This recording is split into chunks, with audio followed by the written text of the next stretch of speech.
Hello everyone, this is Leah Whitehorse, and in this recording I'm going to be talking about Venus retrograde in Leo 2023.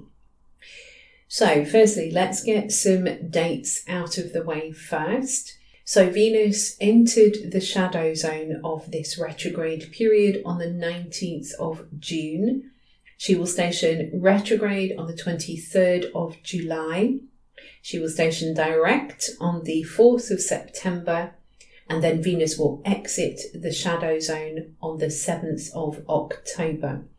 So really the 19th of June through to the 7th of October covers the entire cycle of this period.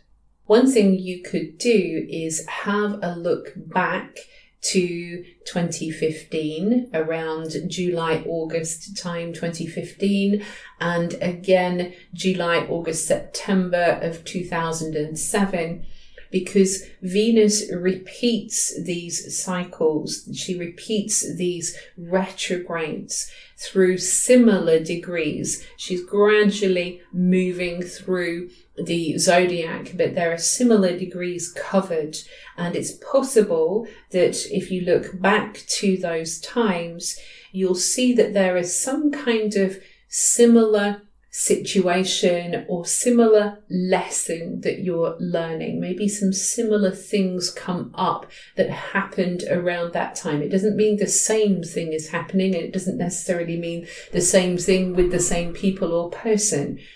But there is some kind of theme that is being repeated here. So it can be handy to look back to those times when Venus was retrograde in the same sign, covering roughly the same degrees. So Venus is a planet that we associate first and foremost with love. She is the love goddess. So generally speaking, we associate her as being connected to our relationships, our most important relationships with others. But Venus can also signify what we love as well. So she can be associated with our values, what we think of as important.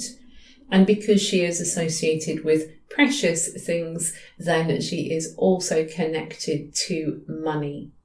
And like any planet, when we go through a retrograde period, we are internalizing. We're being asked to go within, in this case, to explore how we are feeling and what's going on for us when it comes to all these matters, when it comes to love, money, values, what we believe is important. And it is via the sign Leo. So Leo wants to be seen and heard. It is a sign that is ruled by the sun. So it is bright, it's colourful, it's super creative. So it feels like we're needing to go within, firstly, to tap into all this creative energy that we have. And when we experience love, when we love, we are creating. It's like, Leo is associated with children, the collective fifth house where this is taking place. It's a house associated with children, and children are created through love for the most part. Obviously, I know there are some circumstances where that doesn't happen, but for the most part, we think of a child as being a creation from love. When two people come together, they produce a child.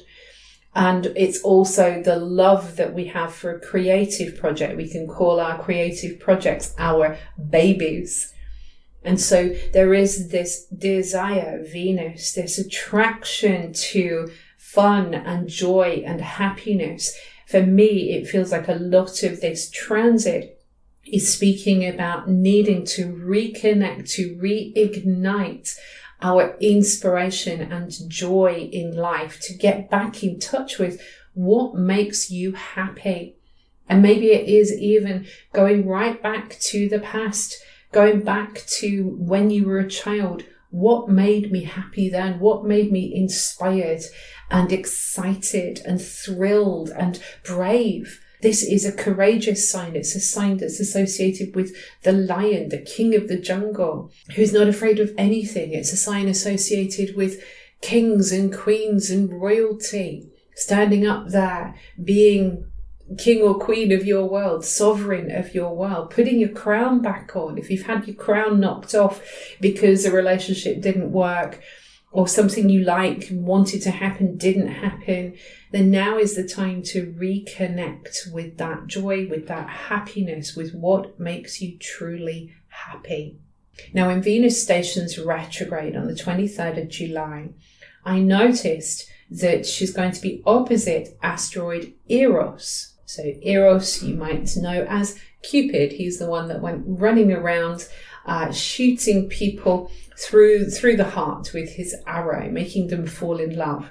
And as soon as I saw that, I instantly had Bon Jovi singing loudly in my head, shot through the heart, you're to blame, you give love a bad name. And this song, this theme, feels like it's going through the entire process of Venus retrograde, because Eros is retrograde as well. So they're kind of locked into this opposition with one another throughout the Venus retrograde period. But it's when Venus stations retrograde that it is most prominent that Eros is directly opposite to Venus. So Eros is the one running around shooting people through the heart to make them fall in love, but he's opposite to Venus. Is there something here then about maybe we've been chasing after the wrong things because everybody else tells us? The 11th house, Aquarius, a sign that is associated with society and friends and, people out there. Is it that we have been chasing after the wrong things because everybody else wants those things? That tends to happen sometimes. We are told what we're supposed to love and who we're supposed to love.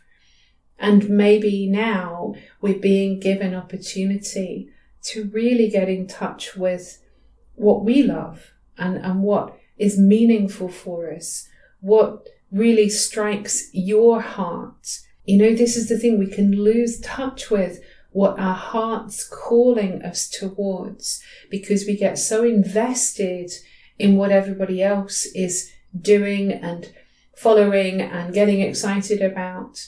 The opposition is telling us that we're out of touch with what we truly desire and what is truly good for us. Venus can represent those things that are good for us, but on the flip side, she can also represent the things that we think are good for us that are actually quite bad for us. The typical bad relationship that we're really hung up on this particular person, but actually it's not doing us any good.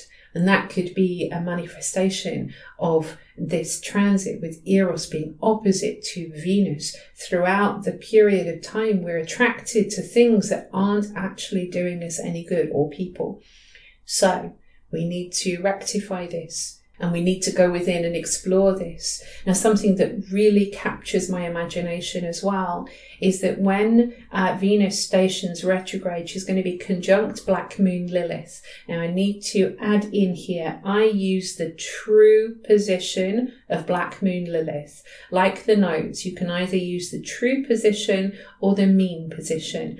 If you use something like astro.com, the default is the mean position. So this is why there might seem to be a difference if you're calculating Venus retrograde on astro.com and you see Lilith being somewhere different than I'm saying.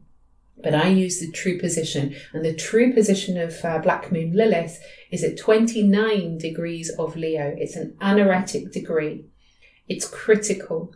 Black Moon Lilith is conjunct Venus on 28 degrees of Leo, where Venus is stationing. And this immediately says to me there is something here about old ghosts. And also it reiterates this feeling that we're going after things that aren't good for us.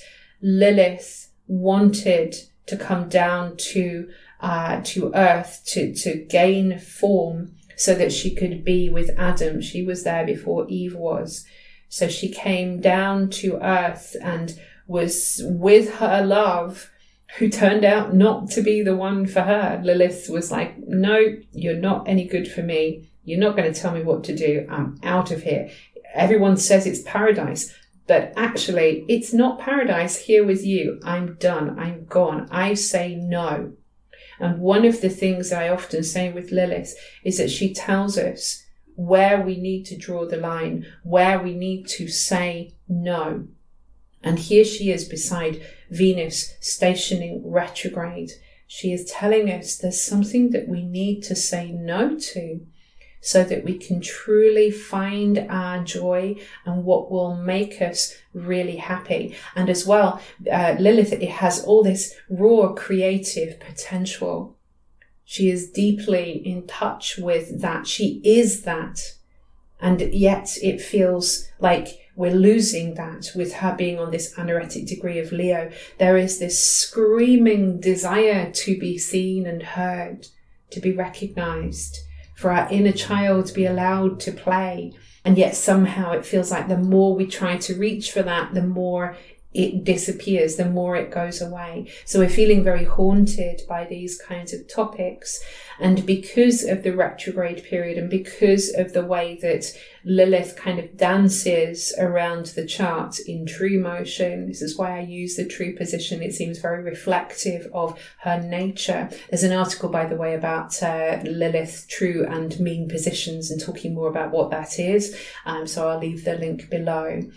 But because of the way that she moves and because of Venus retrograde, we're going to have 9 conjunctions between Black Moon Lilith and Venus during this entire cycle. 9 to me is a very magical number. I think of it in relation to the tarot, that there are 10 of the minor arcana numbered cards.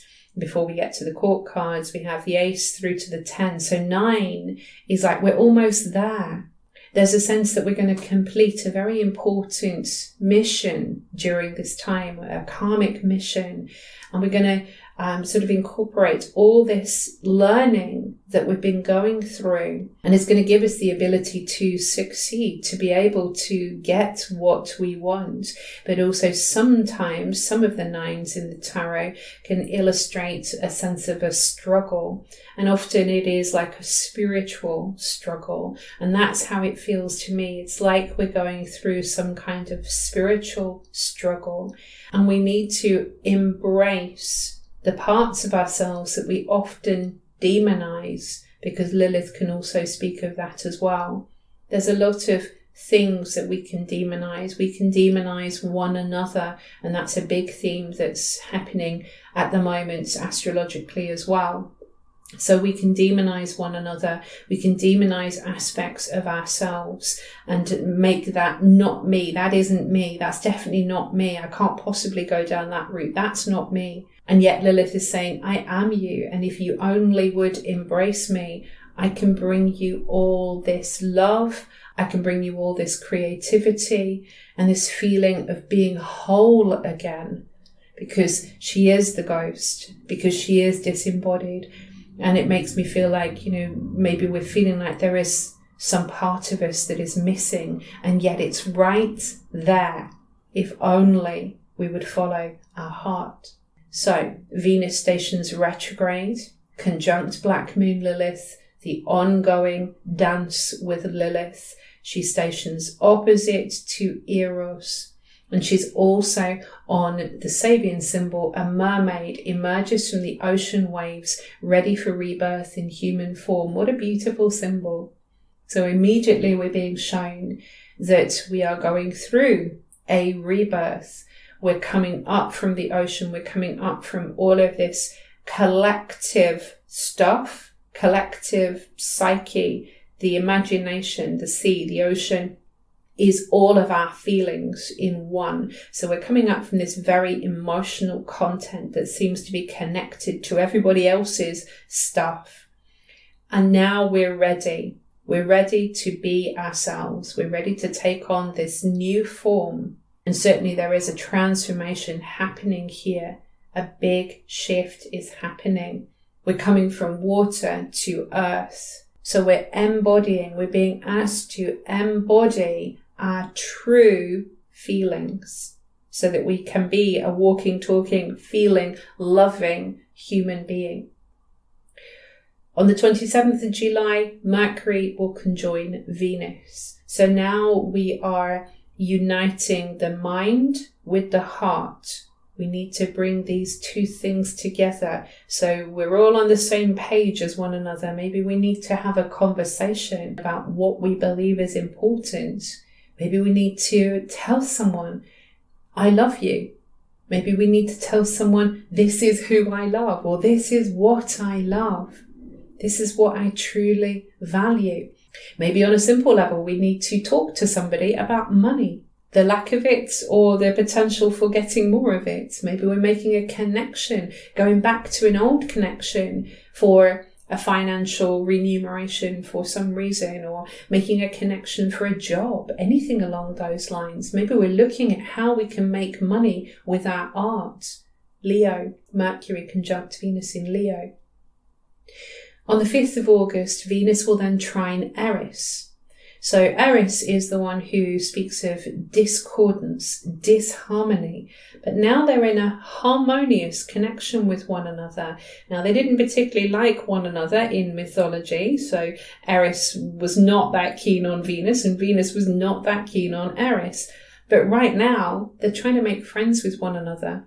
They're trying to reconnect with one another. Maybe that says something about our relationships with other people, about how we can make our peace with those that maybe we don't necessarily get on with that well, or we can just find a way to make peace within ourselves, with the parts of ourselves that we find a bit jagged and a bit difficult. You know, we all have an inner Eris. We all have the part of ourselves that seems to just screw things up sometimes, and the parts of ourselves we don't like. But Venus is saying it's important. We need to find a way to love those parts of ourselves. If we're going to do this, if we're going to shine, if we're going to get playful with life, if we're going to allow ourselves to take some risks when it comes to love, to allow ourselves to be loved, then we need to love all these different aspects of ourselves. Venus will then go on to square Uranus. This is on the 9th of August. This feels a bit tense, because we're being told to find that comfort and security, Taurus, we are going to have to go out of our comfort zone. We are going to have to take some risks in life. Maybe not immediately whilst Venus is retrograde. We don't want to be doing wild things whilst Venus is retrograde. However, maybe we just need to entertain the idea of doing something different, that we're starting to consider, what can I do here that will take me out of my comfort zone, that will give me new experiences, that will give me a different perspective? What new thing do I need to try or entertain the idea of trying that will break me out of this rut? Because we can get into a rut with Venus. Because we say, I like this, I like that, I only like these things, I only like these people, I only like this food. And that's it. We don't allow ourselves to order something different off the menu. And that's what this feels like. Maybe we need to put in a cosmic order for something different on the menu. The Sun will conjoin Venus on the 13th of August. This marks the midpoint of the retrograde period, and it is possible that we get some illumination, the Sun, around this time as Venus is elevated to the throne of the Sun, to the throne of Source. Here she is receiving messages from Source, and she passes them down to us. We get some kind of revelation around matters to do with love, relationships, money, values, what's important. Something is being shown to us here that's important. It often marks the turning point in the retrograde period when we really start to understand what this is about for us. There's quite a lot of asteroids that are involved with this conjunction between Venus and the Sun. So we have Veritas. So Veritas was the Roman goddess associated with truth. So here we have the truth. We also have Erda, who is one of the Norns, one of the Norse Norns associated with fate. So we know then from this that there are some fated situations as in there are karmic lessons we are learning. So not necessarily something bad. It just means fate is stepping in to help us to understand and see the truth. We also have DNA. DNA is associated with our ancestors. So we've got ancestral karmic patterns that we're seeing the truth of. We have Eureka. Yes, I've done it. Yes, I see it. The light. Here is the light. Now I get it. This is Eureka. So we have some kind of Eureka moment about this ancestral karma that we've been carrying and what that means for us. Now we see the truth. We also have Alma. Alma is associated with the soul. So all these asteroids, this big collection of asteroids is telling us that we are receiving these soulful truths around this time that is helping us to break some really ancient patterns that have been with us through the generations. It's really, really powerful. Another interpretation or possible meaning of the name Alma and the word Alma is also associated with nourishment. The sort of concepts are to do with almost like nourishing the soul. So here we are finding out what truly nourishes my soul through love, through this feeling of love, because it's centered around Venus. The Sabian symbol of the solar conjunction between the Sun and Venus is intoxicated chickens dizzily flap their wings, trying to fly.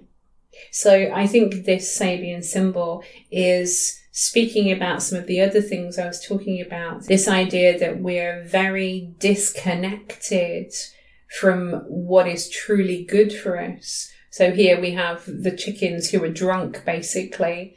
And as we all know, when we're drunk, it can feel really, really good. It can feel really nice, and we're laughing and giggling and having a really good time until that point when we've had too much and we can't get up off the sofa, or we start to feel really sick, or we have that hell of a hangover the following day. And we're sitting there going, why did I do that? And maybe it was just because everybody else was like, have another drink, go on, enjoy yourself. That's what you should do. And this is kind of what we do in life sometimes. Again, everybody telling us what we should do to enjoy ourselves.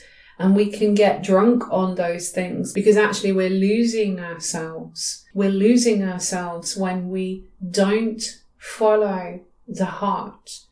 And we can't fly. They're trying to fly. We can't ascend. We can't get the bigger picture. We can't connect. We can't do what we want to do. We can't take off in life. So this Sabian symbol is really emphasizing how important it is to know what is truly good for us. Also on this date, when the Sun is conjunct Venus, Venus will also make a sextile to Vesta. So it feels like we're starting to get our focus. We're starting to see clearly. After being a bit drunk, we're starting to see clearly. And we're starting to see clearly the choices. Vesta is in Gemini, the choices that we have. And we also have some kind of sense that it's really important now to focus on getting the right information and to focus on having the right connections. This is Vesta in Gemini. 14th of August, Venus then trines Chiron. How lovely is this? We have an opportunity to build bridges in our relationships, but also in the relationship that we have with ourselves. This is very healing. Chiron, the wounded healer. So there has been pain, but now we have an opportunity to heal some of that pain. Again, the idea, if you follow your heart, then there is healing. Love, Venus, is healing. Chiron. On the 17th of August, Venus will then sextile Ceres. Ceres is currently in Libra, in Venus's sign. Ceres is nurturing relationships. So once again, it's almost like this is being reiterated now. We need to nurture those relationships in our lives that are constructive, that do feel good, that do feed us, and we kind of have a reciprocal relationship with that person, whether it's a lover or whether it's a friend or whether it's a family member. It's important to feed those kinds of relationships. And it's also important as well to feed our creativity, because Venus is in Leo now. So finding that beauty and maybe just acknowledging the beauty in life. Ceres in Libra is about nurturing harmony, nurturing peace. So Venus sextile Ceres could also be about almost like reconnecting with our inner mother. Ceres is the mother. So we're reconnecting with our inner mother in a positive, constructive way. There's an opportunity to do that so that we can nurture our relationships with others and nurture our relationship with ourselves and feel more creative, allow ourselves to blossom, allow ourselves to create. And then Venus squares Jupiter. So now, wow, we're blooming. We're absolutely blooming. In fact, there's so much going on here. It's almost like overwhelming. This is the 22nd of August, by the way. So Venus squares Jupiter. Suddenly the heart bursts open and we see everything that is possible for us. And like I say, it's a little bit overwhelming, and there may be a little bit of a tendency to want to say yes to everything, especially if you felt restricted beforehand. This is like, now there's all this stuff. Do you want it? Yes, please. Well, actually, no, because we need to figure out what is right for us, what feels good, what truly feels good for us. This is Venus square to Jupiter. But still, Venus square to Jupiter does feel like a good aspect. It feels like it is inviting us to see the true abundance that is available to us, but we just need to work out what's right for us personally. And right on the heels of Venus square to Jupiter, we also have Venus opposite to Hygeia. So actually this is making a T-square pattern, Venus opposite Hygeia and square to Jupiter. So Venus opposite Hygeia is putting us in touch with what do we need to choose as far as this abundance is concerned that's going to be healthy for us going forwards. Hygeia retrograde in Aquarius is doing a lot of work on our social circle, our social connections, but also just the idea of the future. Hygeia is associated with hygiene, cleansing, clearing, but also she is a seer. She looks ahead and looks at what needs to be done right now in the present to stop dis-ease in the future. So with this pattern in play, to me, the image that's coming to mind, bearing in mind that I am a Taurus, I'm seeing this huge table of food. Remember earlier I was talking about knowing what is good for us, and that sometimes we can, overindulge in the things that aren't good for us. Well, now here is the universe laying out this massive table of amazing treats and amazing foods. But Hygeia, opposite to Venus, is just shouting down to us, pick what is good for you.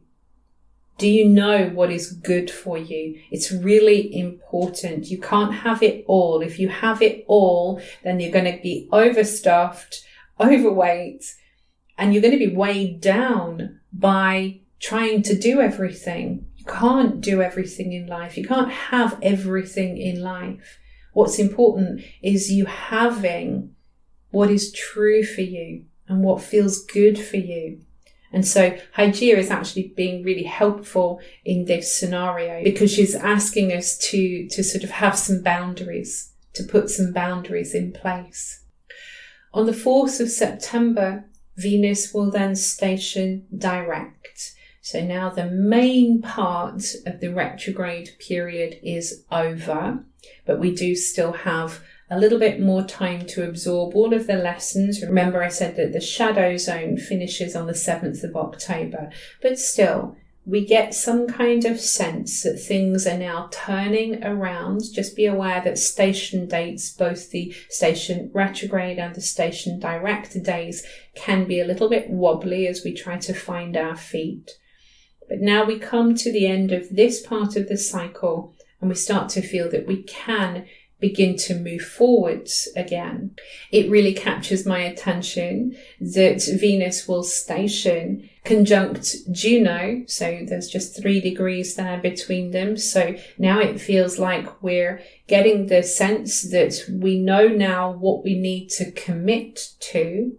We still have the opposition to Eros, so Eros is still tantalizing us with the things that other people want, but Venus is now focused more on committing to what she wants and to what you want. So we've still got some kind of sense of being tested at times, but there's more of a feeling of knowing what you want to commit to.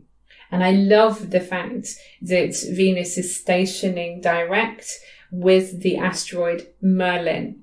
So Merlin, of course, is the one from Arthurian myths, the wizard. And it always makes me think of the magician in the tarot. And he is the magician. He is the magic. So it's almost like it's saying once Venus stations direct, we'll start to feel like the magic has returned to our lives. We see that we have everything that we need, everything that we want, but we're much more aligned with what is true to us and what is going to really light us up, remembering this is happening in the sign of Leo. The Sabian symbol of Venus's station direct is also quite peaceful because it's an old sea captain rocking himself on the perch of his cottage. So this is just such a comforting image. It feels relaxed.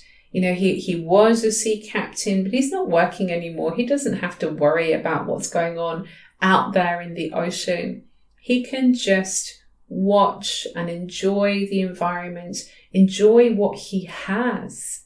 You know, he's rocking, he's comforting himself.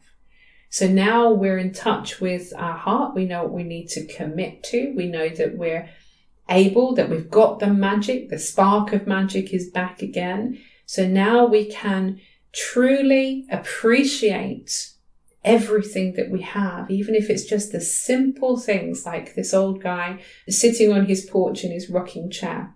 And it interests me that we have these 2 images. The Sabian symbol at the beginning was the mermaid coming out of the ocean, and now we have the old sea captain who clearly was on the ocean in the past. So both of these images at the beginning and the end of the retrograde period speak of coming out of this huge emotional exploration and coming back down to earth, feeling more grounded and more able to take that reignited inspiration of Leo, to take that creative energy and actually make something of it, to actually realize it, to manifest it in our lives.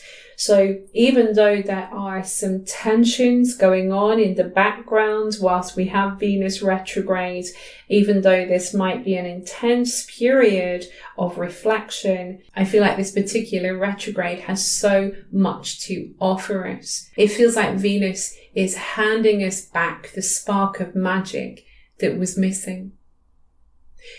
This concludes my reading for Venus retrograde in Leo 2023. I hope you found it helpful. If you did, then please click a like and subscribe. And if you would like to hear more from me and support this channel, I do have a Patreon. I will link that below. And in the meantime, I wish you many blessings on your path.